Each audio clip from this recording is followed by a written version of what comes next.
बातमी जळगावमधून आहे. जळगावामध्ये अजितदादांच्या राष्ट्रवादीच्या जिल्हाध्यक्षांच्या बॅनरवर आता शरद पवारांचा फोटो झळकणार आहे. राष्ट्रवादीचे जळगाव जिल्हाध्यक्ष संजय पवार यांनी ही माहिती दिलेली आहे. त्यामुळे दोन्ही राष्ट्रवादीच्या विलिनीकरणाची एकत्रीकरणाची ही नांदी आहे का याची राज्यात चर्चा सुरू झाली आहे. बॅनर पोस्टरवर रितसर फोटो वापरण्यासंदर्भात परवानगी द्यावी म्हणून संजय पवार यांनी शरद पवारांची भेट घेतली होती.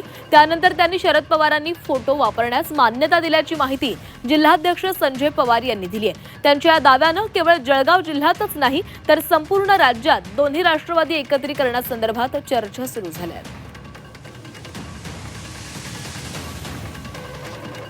एकनाथ शिंदे साहेब सोडून गेले त्यावेळेला देखील एकनाथ शिंदे साहेबांनी नेहमी बाळासाहेबांचा फोटो वापरला, बाळासाहेबांचा आदर केला. उद्धव साहेब ठाकरेंनी नाही सांगितलं तरी एकनाथ शिंदे साहेब बाळासाहेबांचा फोटो वापरतायत.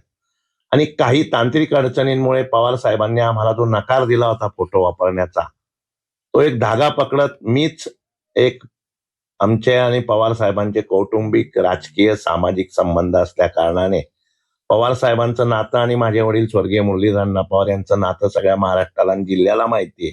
याच विचाराने मी साहेबांना गेलो आणि सांगितलं की मी तुमचा फोटो वापरणार आहे. आणि त्यामुळे साहेबांनी माझं पत्र पूर्ण वाचलेलं आहे आणि मला फोटो वापरण्याची मान्यता स्वतः साहेबांनीच लिहून माझ्या लेटर पॅडवर मला दिलेली आहे.